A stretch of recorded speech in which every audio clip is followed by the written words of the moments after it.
what a great group this is. Poland against the Netherlands on the first day and Austria against France. Kevin, it's one where you look at the group and you think there's no game there, maybe France, Poland, but it's hard, not many games where you'd say, yeah, convincing favourite there.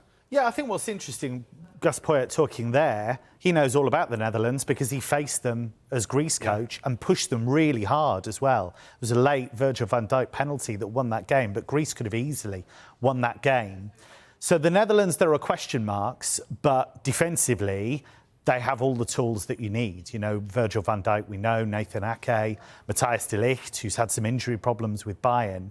Poland, I think, may struggle. They obviously edged out Wales. They needed the playoff to get there.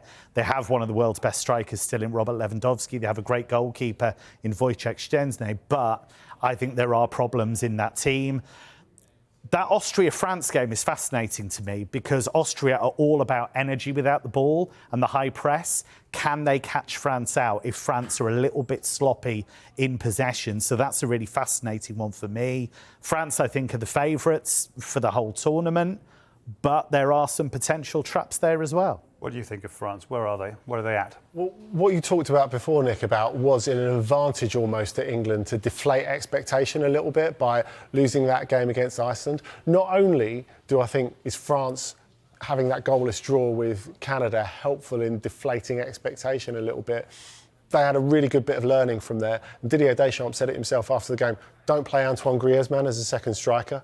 He looked like one of the best players in the world in the last World Cup when they played him in midfield. They can't do without him in midfield. Now, whatever the combination of midfielders they have elsewhere, and there are fitness doubts over Tchouaméni, over Rabiot, N'Golo Kante has come back in and looked the part, so he'll probably start as well. They know that they have to do that, and they know that it really benefits the team as well. And I think when you look at that first game against Austria, that's where they really need Griezmann. This is the sort of game that he could really manipulate, even though Austria have been in incredible form, winning, 11 of their last 14 and 6 wins in a row up until that draw at the weekend against the Swiss. Does Deschamps know his best team?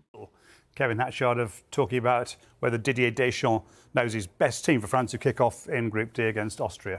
Yeah, I think what's interesting is he's got options everywhere. We know Mike Maignan is the senior goalkeeper, so we know that's locked down. We know players like Mbappe and Griezmann are as well.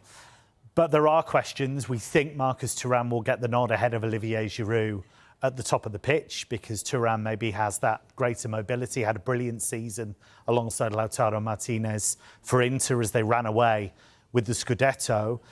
The centre-back area is quite interesting as well because he's been very slow to trust William Saliba, even though we know how well he's done for Arsenal in the Premier League. But Deschamps has said quite openly, there are things he does I don't like. So it's taken him a while to convince him, and he's gone more for guys like Diogo Upamecano, who's been a lot more up and down in his club form, but is somebody Deschamps has worked with, has worked well with, and has trusted in the past. OK, let me get each of you to give me your 1, 2, 3, 4 in this very interesting and open-looking group. I'll go for France to win it, Netherlands second, but only just, Austria to snatch the third, and Poland to be bottom. Andy? France, Austria, Netherlands, Poland. Although I think the thing that really works for Poland and why they could make it difficult for others, Lewandowski has been in much more like himself sort of form in the second half of the season. Keep an eye out for Sebastian Szymanski in midfield as well from Fenerbahce. Good season he's had. OK.